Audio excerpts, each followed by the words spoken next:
Coudre un passepoil avec un pied pour fermeture éclair. Pour réaliser ce passepoil, il vous faudra un pied presseur pour fermeture éclair. Vous pouvez également utiliser un pied spécial passepoil, mais nous en reparlerons dans la vidéo suivante. En effet, je commence par vous montrer la réalisation du passepoil avec le pied à fermeture éclair, car normalement, vous possédez tous ce pied, ce qui n'est pas le cas du pied spécial passepoil.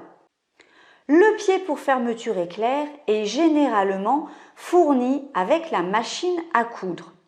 Si vous n'en avez pas, je vous conseille d'en acheter car ce pied vous servira également pour coudre, comme son nom l'indique, des fermetures éclair. Ce pied a la particularité d'avoir 2 accroches.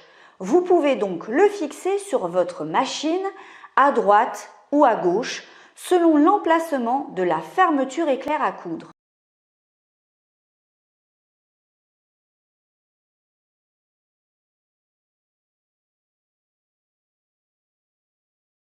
La fermeture éclair vient se mettre contre cette butée et cela permet de coudre au plus près des dents.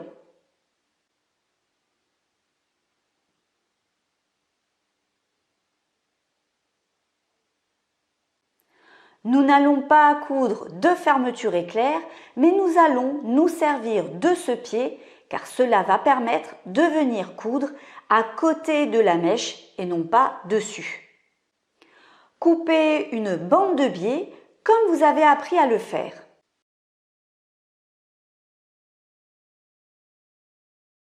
Attention, votre biais doit avoir une certaine largeur pour réaliser le passepoil, car c'est ce tissu-là qui vous servira ensuite à assembler votre passepoil à votre projet couture. Ne le faites donc pas trop court.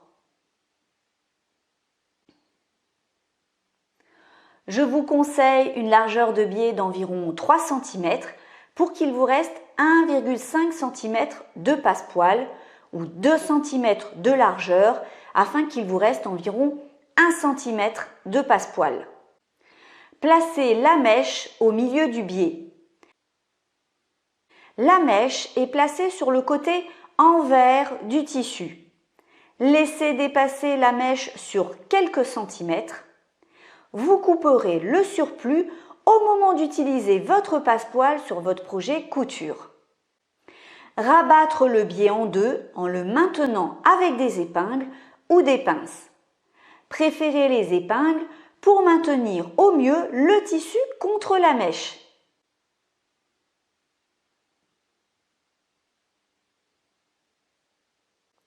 Poussez bien la mèche contre le bord du tissu.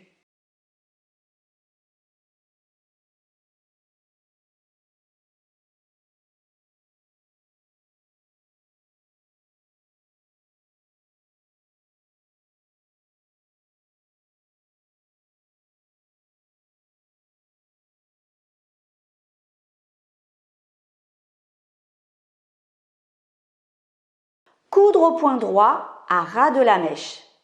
Pour cela, vous allez positionner votre mèche contre le pied presseur. Si je retourne mon pied, vous voyez bien qu'il y a 2 butées. C'est là qu'il faudra placer votre mèche.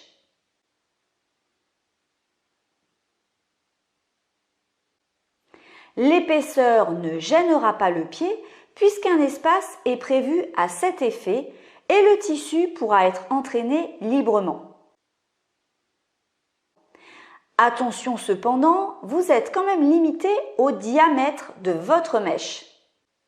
Ici un essai avec une mèche de 6 mm de diamètre et vous voyez bien que le passepoil n'a pas été bien cousu le long de la mèche.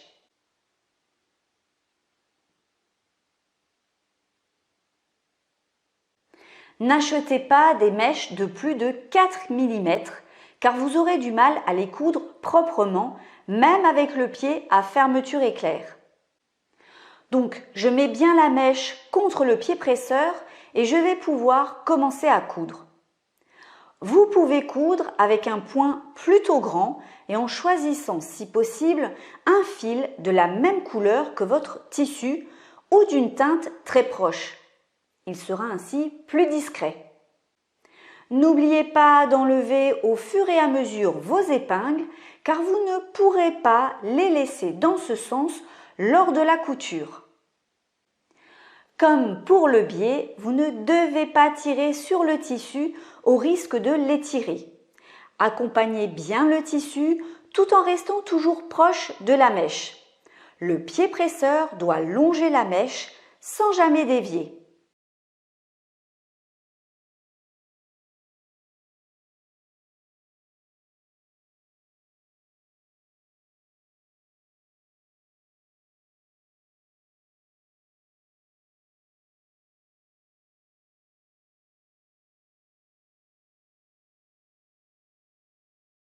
Votre passepoil est maintenant terminé.